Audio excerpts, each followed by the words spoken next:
तुम्ही जर परिस्थिती बघितली आणि त्यांच्या कुटुंबाच्या डोळ्यामध्ये सर्वांच्या आज डोळ्यात पाणी आहे, सगळ्यांनाच वाईट वाटतं या विषयावर. या न्यायाच्या लढाईमध्ये तुमचं देखील खूप मोठं योगदान होतं. न्यायाच्या लढाईमध्ये तुमचं योगदान होतं. अनेक वेळा तुम्ही अधिवेशनात देखील हा मुद्दा मांडला.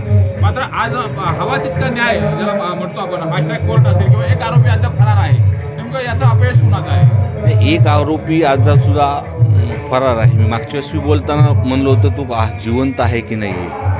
दुसरा विषय की ह्या कोर्ट केस संदर्भात जे काही सरकारी वकील आहेत त्यांचं वारंवार ह्या संदर्भातलं बोलणं होतं, त्यांच्या परिवाराशी बोलणं होतं. आता येणाऱ्या ह्या 12 तारखेला या केस संदर्भातले दोषारोपपत्रसुद्धा दाखल येणार.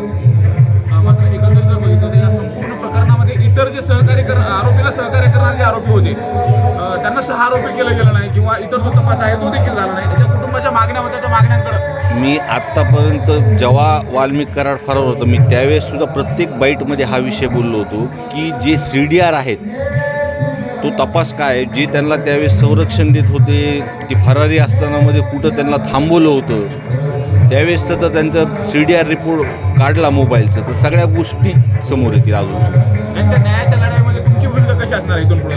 नाही, मी पूर्ण पाठपुरावा आहे. त्या कुटुंबाला न्याय देण्यासाठी आम्ही वकिलांमार्फत किंवा कोर्टाच्या प्रत्येक तारीखबद्दल हे काय जे झालं ते आम्ही आहे.